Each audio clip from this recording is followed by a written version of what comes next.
নমস্কাৰ এই মুহূৰ্তত আহি পৰিছোঁ ৰাতিপুৱাৰ কেইবাটাও বিগ ব্ৰেকিং নিউজ। আজি হৈছে ৩ জুন। আজিৰ পৰা অৰুণোদয় আঁচনিৰ ৯ টকাৰ নতুন নিয়ম সলনি হৈছে। সকলোৰে বেংক একাউণ্টত ১২৫০ টকাৰ পৰিৱৰ্তে ৩০০০ টকা সোমাই দিব অসমৰ মুখ্যমন্ত্ৰী ডক্টৰ হিমন্ত বিশ্ব শৰ্মাই। ৰেচন কাৰ্ড থাকিলে আজিৰ পৰা নতুন নিয়মেৰে সংগ্ৰহ কৰক ৰেচন কাৰ্ড থাকিলে চেনি দালি নিমখ লগতে লাভ কৰিব মিঠাতেল। যদি আপুনি চৰকাৰী কৰৰ বাবে জিঅ'ৰিং কৰিছে, চৰকাৰী কৰৰ প্ৰথম কিছু টকা সোমাব আপোনালোকৰ বেংক একাউণ্টত। অসমৰ মুখ্যমন্ত্ৰী ডক্টৰ হিমন্ত বিশ্ব শৰ্মাৰ বৃহৎ ঘোষণা। যদি আপুনি আত্মীয়গোটত ১০,০০০ টকাৰ চেক পাইছে, তেনেক্ষেত্ৰত ২৫,০০০ টকা পাবলৈ কৰিব লাগিব এইকেইটা গুৰুত্বপূৰ্ণ কাম। দেশৰ কোটি কোটি কৃষকৰ একাউণ্টত ২,০০০ টকা সোমাই দিব মোদী চৰকাৰে। লগতে কেইবাটাও ৰাজনৈতিক খবৰৰ লগতে অৰাজনৈতিক খবৰ যুগুত কৰা হৈছে আজিৰ দিনটোত। গোটেই অসম তথা ভাৰতৰ বিভিন্ন প্ৰান্তৰ পৰা যুগুত হৈছে কেইবাটাও ডাঙৰ খবৰ। এনেবোৰ খবৰ নিতৌ পাই থাকিবলৈ চেনেলটি ছাবস্ক্ৰাইব কৰি ভিডিঅ'ত এটা লাইক কৰিবলৈ নাপাহৰিব। আজিৰ আমাৰ প্ৰথম খুবেই গুৰুত্বপূৰ্ণ খবৰ হৈছে অসমবাসীৰ বাবে এটা ডাঙৰ খবৰ। আপুনি অৰুণোদয় আঁচনিৰ নতুন নে পুৰণি হিতাধিকাৰী? পুৰণি হিতাধিকাৰীসকলে ধন কণ্টিনিউ পাবলৈ কৰিব লাগিব এইকেইটা গুৰুত্বপূৰ্ণ কাম, নহ'লে আপোনালোকৰ একাউণ্টত অৰুণোদয় আঁচনিৰ টকা নাপাব। নতুন সকলৰ বাবেও আছে নতুন নিয়ম। অৰুণোদয় আঁচনিৰ লাখ লাখ হিতাধিকাৰী শীঘ্ৰে আপডেট কৰক KYC। ১০ তাৰিখৰ পূৰ্বে আপুনি KYC আপডেট কৰক। ১০ তাৰিখত অৰুণোদয় আঁচনিৰ টকা সোমাব পাৰে আপোনালোকৰ বেংক একাউণ্টত। KYC আপডেট নাথাকিলে আপোনাৰ একাউণ্টত নোসোমাব ধনৰাশি। অৰুণোদয় আঁচনিৰ ধন নিয়মীয়াকৈ পাবলৈ বেংক একাউণ্টত ঠিক হৈ থাকিব লাগিব। অৰুণোদয়ৰ বাবে যিটো মোবাইল নম্বৰ দিছে সেই মোবাইল নম্বৰটো এক্টিভ কৰি ৰাখিব লাগিব। কিবা কাৰণত যদি মোবাইলটো পৰিৱৰ্তন হয় চৰকাৰক জনাব লাগিব। এতিয়াৰ পৰা প্ৰত্যেক ব্লকত এজন অৰুণোদয়ৰ সহায়ক থাকিব। যদি মাহত থকা মাহটো জমা নহয় তেনে ক্ষেত্ৰত ব্লকৰ অফিচত গৈ আপোনালোকে দিব পাৰিব অভিযোগ। তৃতীয়তে অৰুণোদয়ৰ ধন নাপালে অভিযোগ দিবৰ বাবে চৰকাৰে মুকলি কৰিছে ফোন নম্বৰ। ফোন নম্বৰটো হৈছে 1800202626। এই ফোন নম্বৰতে ফোন কৰি বা মেছেজ কৰি দিব পাৰিব অভিযোগ। ধন নোপোৱা মহিলাসকলৰ বাবে চৰকাৰে মুকলি কৰিছে হেল্প ডেস্ক আৰু ফোন নম্বৰ। পুৱা ১০ বজাৰ পৰা সন্ধিয়া ৬ বজালৈকে ফোন কৰিব পাৰিব এই নম্বৰতে। অৰুণোদয় আঁচনিৰ প্ৰতিজন হিতাধিকাৰীৰ বাবে ভাল খবৰ। ৰাজ্যৰ বিত্ত বিভাগে মুকলি কৰিছে এই হেল্পলাইন নম্বৰ। অৰুণোদয় আঁচনিৰ তালিকাত আপোনাৰ নাম অন্তৰ্ভুক্ত হৈ আছে নেকি? প্ৰতি মাহৰ ১০ তাৰিখত অৰুণোদয় আঁচনিৰ টকা সোমাই দিয়ে অসমৰ মুখ্যমন্ত্ৰী ডক্টৰ হিমন্ত বিশ্ব শৰ্মাই। আৰু এই মাহৰ ১০ তাৰিখত আপোনালোকৰ একাউণ্টত অৰুণোদয় আঁচনিৰ টকা সোমাব পাৰে। এতিয়ালৈকে চৰকাৰে ডেট ঘোষণা কৰা নাই। যেতিয়াই ঘোষণা কৰিব নিশ্চয় সম্পূৰ্ণকৈ জনাই দিম। যদি অৰুণোদয় আঁচনিৰ তালিকাত নাম অন্তৰ্ভুক্ত হৈছে আপুনি ১০ তাৰিখৰ ভিতৰতে এইকেইটা কাম কৰাই ৰাখক। হ'ব পাৰে ১০ তাৰিখতে আপোনালোকৰ একাউণ্টত অৰুণোদয় আঁচনিৰ টকা সোমাব। আৰু আজিৰ ভিতৰত যিমান পাৰে সকলোৱে শ্বেয়াৰ কৰি দিব। তাৰ পিছত অসমবাসীৰ ৰাজক জনসভাৰ পৰৱৰ্তী খুবেই গুৰুত্বপূৰ্ণ খবৰ, লগতে এটা ডাঙৰ খবৰ। আপোনাৰ পৰিয়ালত ৰেচন কাৰ্ড নাই নেকি?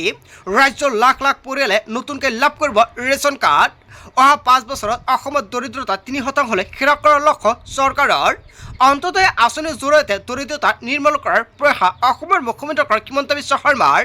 ৰাজ্যৰ প্ৰতিটো পৰিয়াললৈ চৰকাৰী আঁচনি সুফল নিশ্চিত কৰিব মুখ্যমন্ত্ৰীয়ে।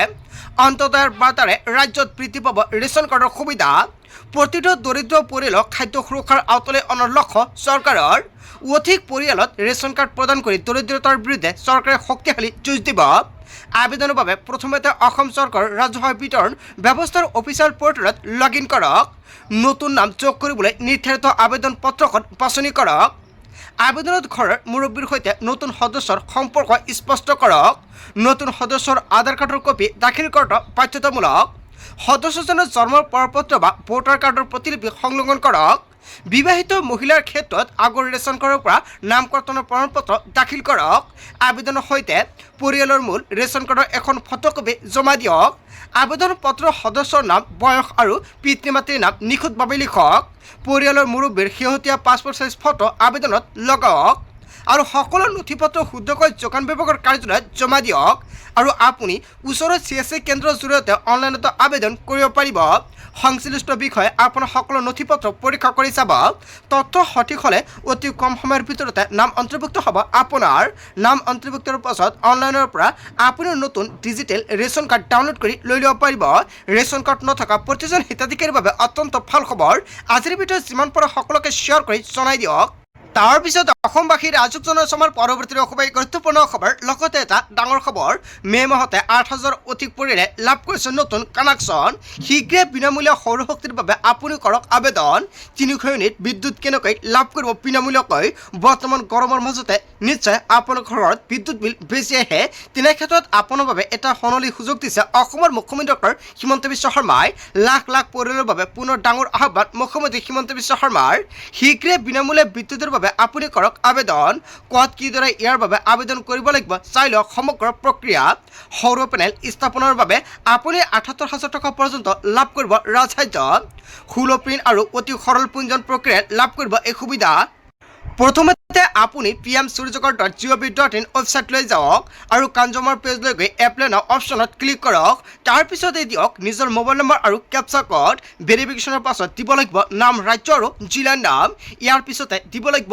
ইমেইল আইডি মোবাইললৈ অহা OTP সন্নিৱিষ্ট কৰি ক্লিক কৰক ছেভ অপশ্যনত ইয়াৰ পিছতে ৰাজসাহায্য লাভৰ বাবে আপুনি সন্নিৱিষ্ট কৰিব লাগিব আপোনাৰ বেংক একাউণ্টৰ তথ্য সকলো তথ্য পাতি অনুমোদন হোৱাৰ পিছতে আপোনাৰ মোবাইললৈ আহিব মেছেজ আৰু বেংক কৰ্তৃপক্ষৰ সৈতে যোগাযোগৰ পিছতে আপোনাৰ একাউণ্টত সোমাব ৰাজসাহায্যৰ ধনৰাশি হয় এটা ভাল খবৰ আহি পৰিছে আজিৰ ভিডিঅ'ত যিমান পাৰে সকলোকে শ্বেয়াৰ কৰি জনাই দিয়ক তাৰ পিছত অসমবাসী ৰাজক জনসমাৰ পৰৱৰ্তী অসমৰ গুৰুত্বপূৰ্ণ খবৰ লগতে এটা ডাঙৰ খবৰ চৰকাৰী পক্ষীগণৰ পৰা মহিলা সবলীকৰণক লৈ অসমৰ মুখ্যমন্ত্ৰী ডক্টৰ হিমন্ত বিশ্ব শৰ্মাৰ সাতটাকৈ ডাঙৰ ঘোষণা ৰাজ্যৰ লাখ লাখ দৰিদ্ৰ পৰিয়ালৰ বাবে আহি গৈছে ভাল খবৰ নতুনকৈ 15 লাখ লোকে লাভ কৰিব চৰকাৰী পক্ষীগণৰ সুবিধা বেদখলকাৰীৰ কবলত থকা প্ৰতি বিঘা ভূমিত কৰা হ'ব উচ্ছেদ অভিযান শীঘ্ৰে 5 লাখ বিঘা ভূমিত কৰা হ'ব বেদখলমুক্ত এটা এটাকৈ বাংলাদেশী চিনাক্ত কৰি কৰা হ'ব বিতৰণ চাহ শ্ৰমিকৰ মজুৰি 500 টকালৈ বৃদ্ধি কৰাৰ লক্ষ্য চৰকাৰৰ কৃষকৰ বাবে চিন্তা চৰ্চা কৰিছে নতুন চৰকাৰে নাৰী সবলীকৰণক লৈও কাম কৰিছে নতুন চৰকাৰে মহিলা উদ্যমিতা আঁচনিৰ বাবে ভাল খবৰ যদি আপুনি মহিলা কোটাত 10,000 টকাৰ চেক পাইছে 25,000 টকা পাবলৈ আপুনি পুনৰ গছ পুলি ৰোপণ কৰিব লাগিব নেকি লগতে যদি আপুনি 10,000 টকাৰ চেক পাইছে আপুনি আগতে যিখন গছ পুলি ৰোপণ কৰিছিলে সেইখনৰ ফটো আকৌ দিব লাগিব নেকি বহুতো মহিলাই বহুতো ধৰণৰ কমেণ্ট কৰিছে যদি আপুনি মহিলা কোটাত 10,000 টকা পাইছে সেই 10,000 টকাৰে আপুনি এটা ব্যৱসায় কৰিব লাগিব যদি আপোনালোকে সেই 10,000 টকাৰ ব্যৱসায় নকৰে তেনে ক্ষেত্ৰত পৰৱৰ্তী কিস্তি আপোনালোকৰ একাউণ্টত 25,000 টকা সোমাই নিদিয়ে অৰুণোদয় আঁচনিক লৈ মুখ্যমন্ত্ৰী ডক্টৰ হিমন্ত বিশ্ব শৰ্মাই কৰিছে বৃহৎ ঘোষণা অতি শীঘ্ৰে লাখ লাখ মহিলাৰ একাউণ্টত অৰুণোদয় আঁচনিৰ টকা সোমাই দিব তাৰ পিছত অসমবাসী ৰাজক জনসমাৰ পৰৱৰ্তী অসমৰ গুৰুত্বপূৰ্ণ খবৰ লগতে এটা ডাঙৰ খবৰ ৰাজ্যৰ হাজাৰ হাজাৰ যুৱক যুৱতীৰ বাবে ভাল খবৰ 2 লাখ চাকৰি দিয়া হ'ব যুৱক যুৱতীসকলক 2 লাখ চাকৰি দিবলৈ গঠন কৰা হ'ব টাস্ক ফৰ্চ মুখ্য সচিবৰ অধীনত গঠন কৰা হ'ব এই টাস্ক ফৰ্চ আৰু টাস্ক ফৰ্চে নিৰীক্ষণ কৰিব কেনেকৈ অহা 5 বছৰত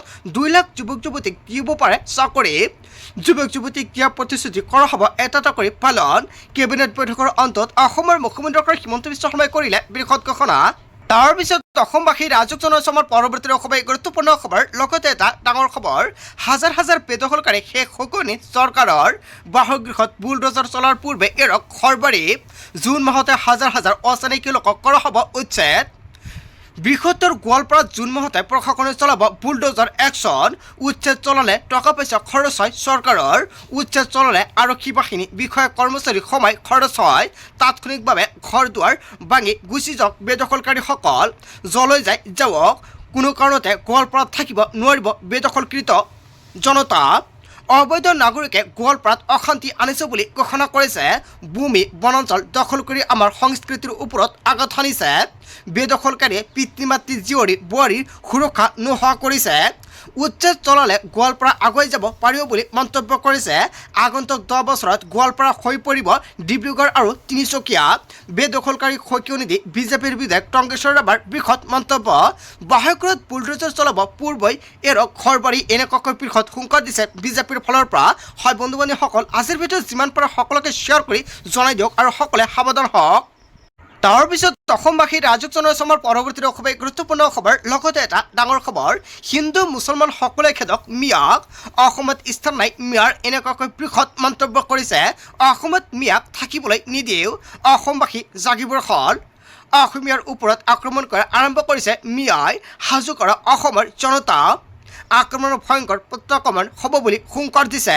মিয়াৰ বিৰুদ্ধে ঐক্যবদ্ধ হোৱাৰ সময় আহি পৰিছে। মিয়াৰ বিৰোধী আন্দোলনে সকলোৱে ওলাই আহক। খিলঞ্জীয়াৰ অস্তিত্ব ৰক্ষাৰ সংগ্ৰাম আহি পৰিছে।